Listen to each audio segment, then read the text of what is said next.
गेल्या 7-8 दिवसापासून आपण बघतोय का सध्या मार्केटमध्ये एक मुद्दा गाजतोय, तो आहे चेन स्ट्रीट वरती सेबीने बंदी लावली आणि त्यांना 4,750 करोड रुपयाच्या आसपासचा फाईन केलेला आहे.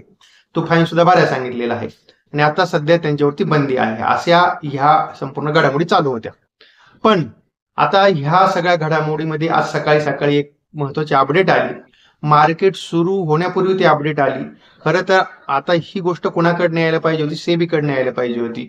पण पहिले मीडियामध्ये आली आणि नंतर सेबीने त्यावरती क्लेरिफिकेशन दिलं. आता ही जी घडामोड आहे ती घडामोड अशी आहे का ह्या जेन स्ट्रीट कंपनीने जो त्यांना फाईन केला होता सेबीने, 4,750 करोड रुपयाचा फाईन आहे, तो फाईन त्यांनी भरलेला आहे. आणि आता त्यांनी अशी मागणी केलेली आहे का जी आमच्यावरती काही बंदी टाकलेली आहे, ती बंदी काही याच्या शर्ती अटींसह बंदी मागे घ्या.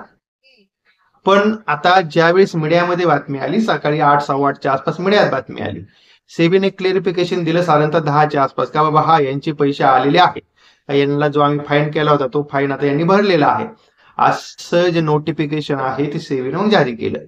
पण आता ही जी आहे घडामोड ती खरं तर पहिली गोष्ट म्हणजे सेबीकडनं यायला पाहिजे होती आणि अजून आता त्याच्यावरती सेबीनं कुठली रिॲक्शन दिलेली नाहीये. सेबीनं फक्त सांगितलंय त्यांनी पैसे दिलेले आहेत. आता समजा काय असतंय का एखाद्या गुन्हेगाराला जर समजा काही शिक्षा जर समजा झालेली असेल आणि आपल्याला माहिती आहे एखाद्या गुन्हेगाराला काय होतं, त्याला शिक्षा पण होते आणि त्यानंतर काही कॅश फाईन पण होतो. आता फाईन त्यांनी भरलेला आहे, पण शिक्षा काय आहे का त्यांना सध्या भारतीय मार्केटमध्ये ट्रेडिंग करायला बंदी आहे. पण मग आता लगेच त्यांनी फाईन भरला म्हणून लगेच त्यांना मार्केटमध्ये ट्रेडिंग करायला त्यांना परमिशन भेटेल का? नाहीये. लिगली प्रोसेस मधून जावं लागेल. सध्या कोर्टामध्ये केस केलेली आहे. मग आता ह्या सगळ्या गोष्टींचा एकदम सगळा असा उहापोह होणार आहे. काय केलं त्यांनी, कसं केलं, का केलं, मग त्यांना जर समजा ट्रेडिंग करायला द्यायचं तर काय काय नियम टाकायचे, काय काय अटी टाकायच्या, ह्या सगळ्या घडामोडी होणार आहेत.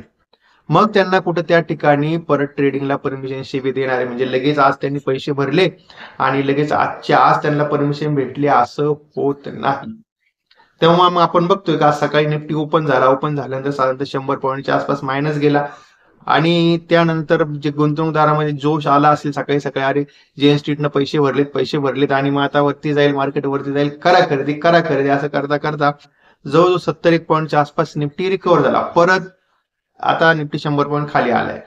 तेव्हा म्हणजेच आता यांनी हे पैसे भरलेत म्हणून ते या प्रकरणातून निर्दोष सुटलेत असं नाहीये. आणि मग लगेच आज आपण बघतोय सकाळी आपल्या याच्यावर सीडीएसएल असेल, बीएससी असेल, एंजल वन असेल, त्यामध्ये आपल्याला 2-3% तेजी पण बघायला भेटली. पण आता ही तेजी टिकाऊ राहील का नाही हे अजून काही सांगू शकत नाही आपण, कारण अजून सेबीनं त्यावरती काही क्लॅरिटी दिलेली नाही. सेबीकडनं काहीतरी 2-4 शब्द येऊ द्या. काय त्याच्यावरती सेबीचं काय म्हणणं आहे, सेबी काय बोलते, या सगळ्या गोष्टी आपण जाणून घेतल्या पाहिजे आणि त्या सगळ्या गोष्टी समोर आल्यानंतरच मग आपल्याला संपूर्णपणे मार्केटमध्ये रणनीती मानावं लागेल. तोपर्यंत आता आपण बघतोय का सध्या निफ्टीसाठी 25,000चा लेवल आहे, तो लेवल खूप महत्वपूर्ण आहे. तो लेवल निफ्टी नाही होल्ड केला आणि किंवा त्याच्या खाली जर गेलं तर मे बी 24,800 पर्यंत सुद्धा आपण जाऊ शकतो. आणि जर 25,200च्या वरती जर गेलो, टिकलो, तर मग आपण त्या ठिकाणी 25,600 पर्यंत जाऊ शकतो. म्हणजे या सध्या 2 पॉसिबिलिटी आहेत. सध्या आपण फक्त जरा थोडासा वेट अँड वॉच करा.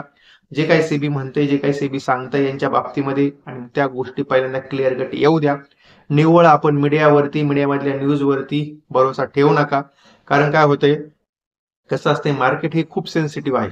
काही एखादी न्यूज आली का त्यावरती लगेच रिॲक्शन येते, अगोदर रिॲक्शन येते, मग नंतर गुंतवणूकदार विचार करतात आणि मग त्याची नंतर असं वाटतं ती झालेली रिॲक्शन ओव्हर रिॲक्शन होती, मग खरी रिॲक्शन परत येते. तेव्हा आता थोडंसं सावध राहा. जोपर्यंत ह्या प्रकरणामध्ये क्लॅरिटी येत नाही तोपर्यंत खूप मोठ्या पोझिशन मार्केटमध्ये क्रिएट करू नका. छोटे छोटे प्रॉफिट भेटत असतील तर छोटे छोटे प्रॉफिट त्या ठिकाणी बुक करत चला. ओके, तर आता ही महत्त्वाची घडामोड तुमच्यापर्यंत पोहोचवायची होती म्हणून हा सगळा व्हिडिओ मी पूर्णपणे बनवलेला आहे. अर्थात हा सगळा जो काही व्हिडिओ आहे तो सगळा व्हिडिओ मी आपल्यासाठी एज्युकेशनल पर्पज म्हणून बनवला.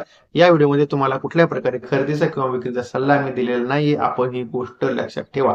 आणि त्यानंतर आपल्याला माहिती चांगली वाटली असेल तर आपल्या मित्रांपर्यंत चांगला व्हिडिओ शेअर करा. आणि आपला टेलिग्राम चॅनल आहे, त्याची लिंक तुम्हाला डिस्क्रिप्शन मध्ये खाली दिली, त्या लिंकवर जाऊन टेलिग्राम चॅनल जॉईन करा आणि त्यानंतर चॅनल सुद्धा सबस्क्राईब करायला बिलकुल विसरू नका.